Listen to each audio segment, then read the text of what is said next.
कल में आप सभी का स्वागत है। मैं हूं स्वाति रायना। इस शो में हमेशा की तरह हम आपको बताएंगे बाजार में आज का पूरा एक्शन, साथ ही कल के लिए क्या रहे आपकी स्ट्रैटेजी। शो में हमारे साथ शामिल हो चुके हैं जी बिजनेस के मैनेजिंग एडिटर अनिल सिंह भी, स्वागत करते हैं इनका। और साथ ही हमारे साथ आज है कोटक सिक्योरिटीज के श्रीकांत चौहान। श्रीकांत जी, आपका भी स्वागत है।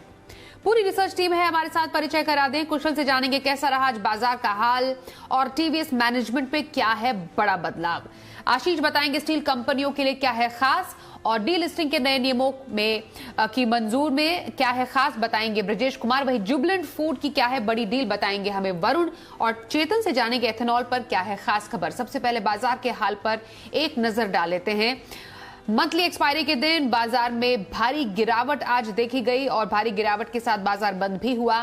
सेंसेक्स 740 पॉइंट गिरकर 48,440 पर बंद हुआ, तो वहीं निफ्टी 225 पॉइंट गिरकर 14,325 पर बंद हुआ।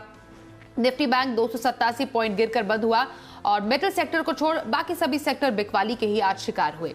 एफआईआईज और डीआईआईज ने क्या संकेत आज हमें दिए हैं कि आंकड़ों के जरिए समझते हैं। एफआईआई ने कैश मार्केट में 3,384 करोड़ रुपए की बिकवाली की है आज। वहीं डीआईआईज यानी घरेलू संस्थागत निवेशकों ने करीब 2,268 करोड़ रुपए की आज कैश मार्केट में खरीदारी की। आइए अब एडिटर स्टेक में अनिल जी से समझते हैं कि मंथली एक्सपायरी के दिन इस तेज गिरावट के क्या मायने हैं। वायदा कारोबार की मार्च सीरीज के आखिरी दिन बेहद कमजोरी भरा ट्रेडिंग सेशन देखने को मिला। शुरुआत सुस्त हुई और उसके बाद जहां खुले वहां से बिकवाली का दबाव लगातार आता गया। एक के बाद एक कई सारे अहम लेवल बाजार ने तोड़े। जो पिछले हफ्ते के लोज जो बाजार में बने थे वो भी टूटते हुए नजर आए निफ्टी और बैंक निफ्टी पर, और दिन के निचले स्तरों पर बाजार तेजी से गिरते हुए दिखे। आखिरी 1.5-2 घंटे में हल्की रिकवरी निचले स्तरों से आई और इस रिकवरी को लीड किया बैंक निफ्टी ने। 32,500 के आसपास पहुंचने के बाद फाइनली रिकवर होकर बैंक निफ्टी 33,000 के आसपास बंद होने में कामयाब रहा और निफ्टी 14,250 के आसपास पहुंचने के बाद रिकवर होकर 14,300 के ऊपर बंद रहने में कामयाब रहा। लेकिन अब तक के पिछले पूरे 4 हफ्तों की सबसे नीचे की क्लोजिंग आपको देखने को मिली, यानी कि मार्च के महीने के सबसे लोएस्ट लेवल। और ठीक पिछले साल मार्च के महीने में शुरुआती 25 दिनों में बाजार 10 दिन नीचे बंद हुए।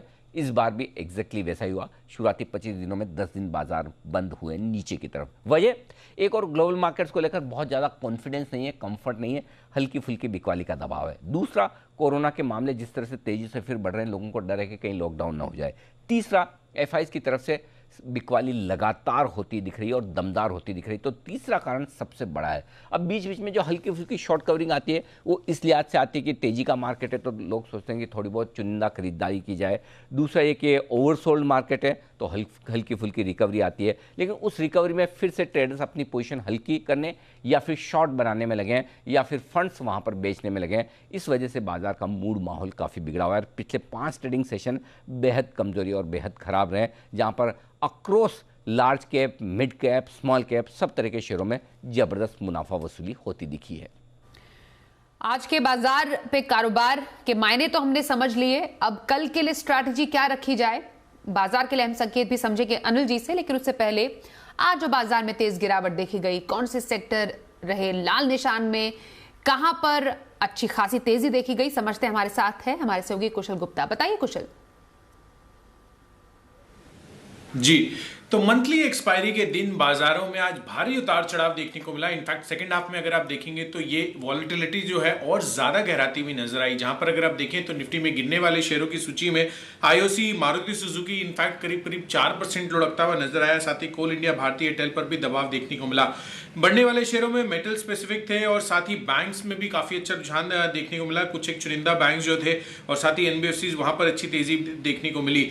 वहीं लेकिन अगर आप मारुति सुजुकी के साथ साथ देखें, बाकी और भी ऑटो स्पेस से जो कंपनियां हैं जिसमें हीरो मोटोकॉर्प, टाटा मोटर्स जैसे स्टॉक्स में मुनाफा वसूली साफ तौर पर आज दर्ज होती हुई नजर आई। साथ ही पीएसयू बैंक्स पर भी आज हमें लगातार फिर से दबाव देखने को मिला, जिसमें यूको बैंक लीड कर रहा था।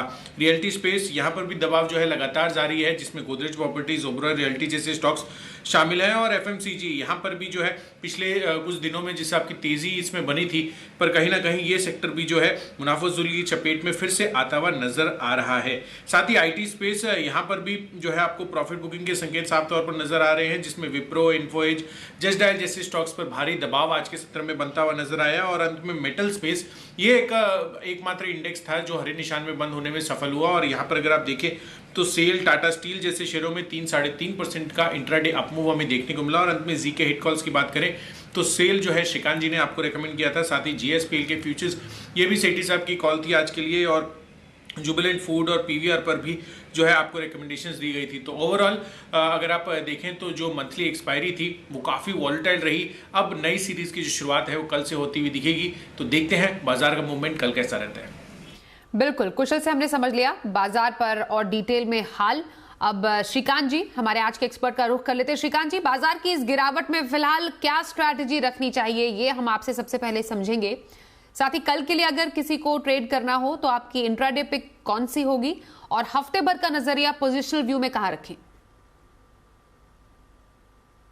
बिल्कुल, तो देखिए वैसे जो निफ्टी है उसमें एक बात तय है कि मार्केट काफ़ी ओवरसोल्ड हो चुका था इंट्राडे में, और तब हम लोगों ने 14,250 के स्तर निफ्टी पे देखे थे, और उसके बाद एक अच्छी रिकवरी देखी थी जो 14,500 तक लगभग लेके गई थी। तो ये हमें क्लियरली इंडिकेट करता है कि मार्केट डीपली ओवरसोल्ड है। और अगर आप उसमें देखें तो बैंक निफ्टी 1000 पॉइंट चल चुका था। तो अगर एक दायरा रखें तो हमें लगता है कि मार्केट धीरे धीरे ओवरसोल्ड होते जा रहे हैं। और जितने भी डिफेंसिव सेक्टर्स है जैसे कि आईटी, फार्मा, यहाँ पे हमें लगता है कि और यहाँ से बिकवाली होनी लगभग डिफिकल्ट है, क्योंकि मार्केट अगर आप देखें उन सब स्टॉक्स के अगर लेवल्स देखें तो तकरीबन 10 से 15% वो सब नीचे है। तो हमें लगता है कि शायद ऐसा हो सकता है कि पैंडेमिक इशू के वजह से या तो फियर की वजह से हम शायद मार्केट में एक बार वापस 14,250 के लेवल्स को रिविजिट कर सकते हैं, लेकिन वहाँ पे टिकना मुश्किल लग रहा है मुझे लगता है कि जो भी अर्ली वीकनेस कल के दिन में देखने मिलेगा वहाँ से हमें एक रिकवरी देखने मिलती है। और इसी वजह से हमें लगता है कि 14,250 से लेकर 14,550 का एक रेंज लग रहा है आने वाले 2 या 3 दिन के लिए, और 14,500 के ऊपर हमें अच्छी तेजी देखने मिलेगी। साथ ही साथ मुझे लगता है वेरी शॉर्ट टर्म में आईसीआईसीआई बैंक के ऊपर फोकस करें, क्योंकि वहां पे हमें लगता है कि अच्छा खासा एक रिवर्सल पैटर्न बना है, और कोई भी करेक्शन अगर आए तो बाय कीजिए। 557 का स्टॉप लॉस रखें और 590 के टारगेट्स हम रख सकते हैं। वैसे ही जैसे कि हमने शॉर्ट टर्म में अच्छी मेटल्स में खरीदारी देखी है, तो शॉर्ट टर्म में स्टील अथॉरिटी को बाय करके चल सकते हैं। 75-76 के टारगेट्स नजर आ रहे हैं, और हमें जो स्टॉप लॉस रखना है वो रखना है तकरीबन 68.5 का। तो शॉर्ट टर्म में खरीदारी आईसीआईसीआई बैंक में करने की सलाह श्रीकांत जी की, और हफ्ते भर का नजरिया सेल में रख सकते हैं, ऐसा रेकमेंडेशन श्रीकांत चौहान ने दी है। बातचीत इनसे जारी रहेगी, लेकिन दिन भर की कुछ और बड़ी खबरों का रुख अब कर लेते हैं। और उसमें सबसे जरूरी था, आज मार्केट रेगुलेटर सेबी की बोर्ड की अहम बैठक हुई। कई प्रस्तावों को इसमें मंजूरी मिली है, जिस पर कल हमने हमारे सहयोगी ब्रजेश से चर्चा भी की थी। उनमें से कौन से जो प्रस्ताव मंजूर हुए हैं आज समझते हैं। ब्रजेश बताइए। बिल्कुल, सेबी बोर्ड ने कई सारे अहम फैसलों को मंजूरी दी है, जिसमें सबसे अहम है कि जो डीलिस्टिंग के नियम हैं इनमें कई सारे बदलाव जो है किए गए हैं। कई सारे बदलावों को मंजूरी दी गई है, जैसे कि प्रमोटर्स को एक इंडिकेटिव ऑफर प्राइस देना पड़ेगा, और ये जो इंडिकेटिव ऑफर प्राइस होगा ये जो फ्लोर प्राइस है उससे नीचे नहीं होगा। साथ ही उनको ये बताना पड़ेगा पब्लिक अनाउंसमेंट के जरिए कि वो डीलिस्टिंग करना चाहते हैं, और जो भी अनकन्फर्म्ड बोलियाँ होंगी वो बुक बिल्डिंग की जो विंडो होती है वहाँ पर नहीं दिखेगी। हमने वेदांता के केस में देखा था कि काफ़ी सारा कन्फ्यूज़न जो है इसी की वजह से फैल गया था। तो ये एक बड़ा बदलाव जो है वो इसको डीलिस्टिंग नियमों को लेकर किया गया। साथ ही आईपीओ स्टार्टअप के जो आईपीओ हैं उनको किस तरह, उनकी लिस्टिंग को किस तरह से आसान बनाया जाए, दिक्कतें दूर की जाए, उससे जुड़े कई सारे नियम जो है वो बदले गए हैं। जैसे कि 25% या उससे ज़्यादा जो शेयर रखने वाले निवेशक हैं उनके लिए होल्डिंग की जो मियाद है, अभी 2 साल की मियाद की शर्त थी, तो उसको घटाकर 1 साल कर दिया गया है। साथ ही स्टार्टअप्स के लिए जो सुपीरियर वोटिंग राइट है उसका भी कॉन्सेप्ट लाया जाएगा। कई बार ऐसा होता है कि जो स्टार्टअप के फाउंडर होते हैं वहाँ पे नया निवेशक आता है, और कई बार फाउंडर ही कंपनी से बाहर हो जाते हैं। तो यहाँ पर ये रास्ता दिया जाएगा कि वो पैसे भी जुटा सकें और कंपनी में अपनी पकड़ भी बना रखें, इसलिए सुपीरियर वोटिंग राइट का कॉन्सेप्ट जो है वो लाया जाएगा। साथ ही एंकर इन्वेस्टर्स को ज़्यादा से ज़्यादा जो है अपनी मर्जी के हिसाब से ज़्यादा शेयर अलॉट करने की छूट जो है वो दी जाएगी। कई और फैसले हैं, जैसे कि एनालिस्ट की जो कॉन कॉल होती है उसका सारा डिटेल जो है 24 घंटे के अंदर पब्लिक करना पड़ेगा। साथ ही जो उसका ट्रांसक्रिप्शन है वो 5 दिन के अंदर अपलोड करना पड़ेगा, ताकि पता चल सके कि एनालिस्ट कौन कॉल में कंपनी ने क्या क्या चीज़ें शेयर की हैं, क्या क्या सवाल पूछे गए हैं। साथ ही कंपनियों के नतीजे जो मंजूर होते हैं बोर्ड से, उसके 30 मिनट के भीतर उसको पब्लिक करना पड़ेगा। अभी नियम यह है कि बोर्ड की मीटिंग खत्म हो जाती है, उसके बाद नंबर जो है जारी किए जाते हैं। इसमें लीकेज की जो संभावना है, लीकेज की जो आशंका है, वो कम करने की कोशिश की गई है। कुछ कंप्लाइंसेस हैं, जैसे टॉप 1000 कंपनियां जो हैं उनके लिए भी अब रिस्क मैनेजमेंट कमेटी बनाना ज़रूरी होगा। अभी तक ये नियम सिर्फ टॉप 500 कंपनियों पर था। टॉप 1000 कंपनियों के लिए डिविडेंड डिस्ट्रीब्यूशन पॉलिसी भी ज़रूरी किया जा रहा है। साथ ही जो बिजनेस सस्टेनेबिलिटी रिपोर्टिंग का नियम भी टॉप 1000 कंपनियों के लिए ज़रूरी किया जाएगा। इसके अलावा कई और छोटे छोटे फैसले हैं जिन्हें सेबी बोर्ड ने मंजूर किया है। बहुत शुक्रिया ब्रजेश। सेबी की बोर्ड बैठक के प्रस्तावों को मंजूरी जो मिली है उन तमाम बातों को हम तक पहुंचाने के लिए आगे बढ़ते हैं और मेटल सेक्टर का जरा रुख कर लेते हैं, जहां पर अच्छा खासा एक्शन देखने को मिल रहा है और क्यों चमक बढ़ सकती है स्टील कंपनियों की। समझते हैं पूरी खबर। हमारे साथ है आशीष। आशीष, जरा बताइए क्या अच्छी खबर आने वाली है स्टील कंपनियों के लिए? देखिए, ऐसा माना जा रहा है कि स्टील कंपनी जो है कीमतें करीब 2000 रुपए से 3000 रुपए प्रति टन बढ़ा सकती हैं और अगर ऐसा होता है तो लगातार 8वां महीना ऐसा होगा जब स्टील कंपनी दाम बढ़ाएंगी। लगातार कंटिन्यूस एक अप ट्रेंड देखा जा रहा है और दरअसल अगर आप देखें तो अच्छा खासा सपोर्ट देखने को मिल रहा है अंतर्राष्ट्रीय कीमतों से, क्योंकि थोड़े दिन पहले जैसा कि हमने आपको बताया था कि चाइना का शेयर टैंक्शन, वहां पर अगर आप देखें तो सरकार ने निर्देश दिया है स्टील मिलों को कि उन्हें अपना जो एमिशन है वो करीब 30 से लेकर 50% तक घटाना होगा। प्रमुख शहर है चाइना में अगर आप देखें स्टील उत्पादन के लिहाज से, जिसके चलते देखिए जेपी मॉर्गन ने भी अपनी एक रिपोर्ट निकालकर ये कहा था कि वहां पर जो उत्पादन है इसमें 15% की गिरावट देखने को मिल सकती है। शहर से अगर आप देखें तो करीब 14 करोड़ टन के आसपास का उत्पादन होता है, तो काफी सिग्निफिकेंट है। खबर के बाद हमने देखा भी था कि चाइना में जो आयरन ओर के फ्यूचर्स हैं वहां पर गिरावट देखने को मिली थी, करीब 6 से 8% की बिकवाली वहां पर देखने को मिली थी। कोक के प्राइसेस में भी गिरावट देखने को मिली।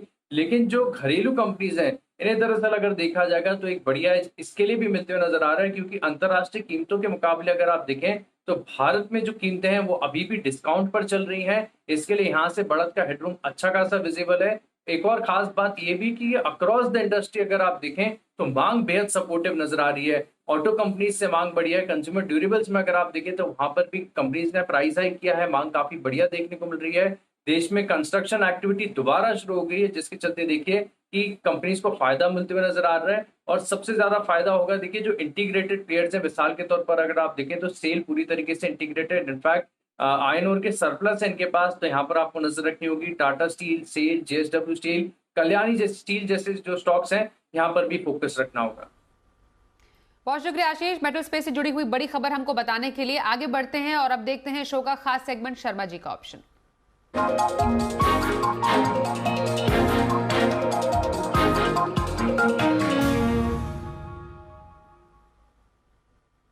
एचडीएफसी सिक्योरिटीज के बीके शर्मा से बात करते हैं। सर, बहुत स्वागत है आपका। आज है आपके पास कमाई का ऑप्शन कल के लिए। नमस्ते स्वाति जी, और इस सेगमेंट के दर्शकों को मेरा नमस्ते।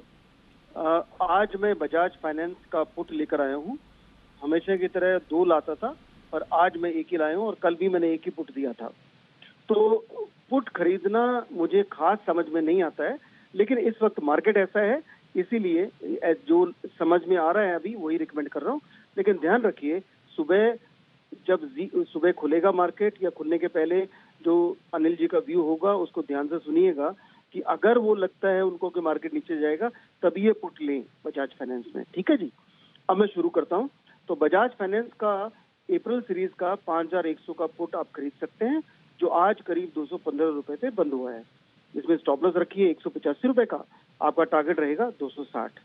स्टॉक थोड़ा वीक है, पर आज सेटलमेंट की कमजोरी थी, उसकी वजह से सब नीचे थे। हो सकता है शुक्रवार को मौसम बदल जाए, तो ये बहुत आवश्यक है कि सुबह आप जी बिजनेस को ध्यान से सुने और अनिल जी के व्यू हिसाब से काम करें। धन्यवाद, नमस्ते। बहुत शुक्रिया शर्मा जी शो में शामिल होने के लिए, ऑप्शन स्ट्रैटेजी बताने के लिए। कल हो रही है अप्रैल सीरीज की शुरुआत, कैसा रह सकता है बाजार का हाल, बता रहे हैं अनिल जी। कल से अप्रैल सीरीज की शुरुआत होगी। हफ्ते का आखिरी ट्रेडिंग सेशन भी होगा। मूड माहौल तो थोड़ा सा कमजोरी वाला है ही। भारतीय बाजारों के बंद होने के वक्त डाउ फ्यूचर्स हल्के से हरे निशान में थे, 40-50 पॉइंट ऊपर, यानी कि एक शांत सा ट्रेडिंग सेशन शायद अमेरिका में होगा। ओवरसोल्ड मार्केट जरूर है और लॉन्ग पोजीशंस के रोल ओवर्स भी कम होते हुए दिखे, लेकिन उसके बावजूद कॉन्फिडेंस की कमी है। जहां बंद हुए उसके आसपास ही सपोर्ट है 14,200 250। इसके नीचे जाने पर थोड़ी कमजोरी और बढ़ेगी। ऊपरी स्तरों पर अब जब तक 14,500 14,550 की रेंज को पार न करें तब तक बाजार के लिए ताकत दिखाना काफ़ी मुश्किल होगा। बैंक निफ्टी भी 32,250 32,450 की रेंज में सपोर्ट लेने की कोशिश करेगा और ऊपरी स्तरों पर अब 33,600 33,850 वो लेवल है जहां पर जाकर बैंक निफ्टी अटकता हुआ दिखेगा। तो ओवरऑल ट्रेंड देखें तो कमजोरी का है। अगर आप रिकवरी आएगी तो मुश्किल से टिकेगी, इस बात की भी संभावना पूरी है। तो अब आपको दो चीजें चाहिए बाजार में रिकवरी के लिए, एक ग्लोबल मार्केट्स मजबूत रहे, दूसरा एफआईज की बिकवाली के बजाय खरीदारी आती दिखे। कोरोना का डर है लेकिन वो फिर भी बाजार संभाल सकता है, लेकिन जब तक ग्लोबल मार्केट्स मजबूत ना हो और एफआईज का फिर से खरीदारी का रुझान ना हो तब तक बाजार के लिए ऊपरी स्तरों पर टिक पाना मुश्किल रहेगा। कल के बाजार पर स्ट्रैटेजी के बाद अब देखते हैं कल का ऑप्शन।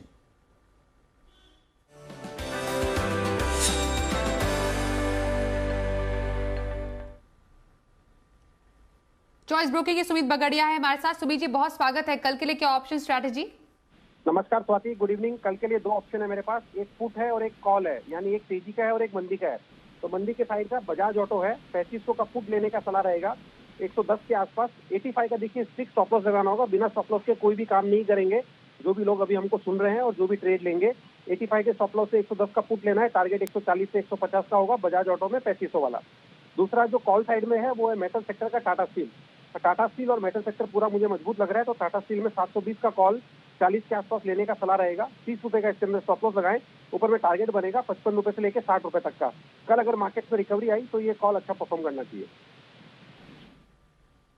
बहुत शुक्रिया सुमित जी कल के लिए ऑप्शन स्ट्रैटेजी बताने के लिए। लॉन्ग टर्म पिक कौन सी होगी श्रीकांत जी से समझते हैं, बताइए सर। तो देखिए यहाँ पे अगर लॉन्ग टर्म पिक के ऊपर ध्यान देना है तो मुझे लगता है कि सीमेंट स्टॉक्स में हमने काफ़ी अच्छी तेजी देखी है और इस बार के अगर विनर्स अगर कोई है तो वो सीमेंट स्टॉक्स थे और इसी वजह से हमें लगता है कि वहाँ पे अंबुजा सीमेंट पे हम एक लॉन्ग की पोजीशंस बना सकते हैं। तकरीबन वो 295 के करीब का बंद है, हमें 285 का स्टॉप लॉस रखना है और यहाँ पे 320 और 325 के टारगेट्स हमें नजर आ रहे हैं। साथ ही साथ हमें लगता है कि एसीसी और अल्ट्राटेक सीमेंट भी करेक्शन आने वाले दिनों में जो भी करेक्शन दिखाते हैं उसमें उसे बाय करके चले। तो सीमेंट सेक्टर पे आप खासा ध्यान रखें आने वाले सीरीज के लिए और आने वाले कुछ महीनों के लिए। लॉन्ग टर्म पे अंबुजा सीमेंट में खरीदारी की सलाह श्रीकांत चौहान की। बहुत शुक्रिया सर हमारे साथ शो में शामिल हुए और साथ ही तमाम सहयोगियों का भी बहुत शुक्रिया। आज के शो में बस इतना ही।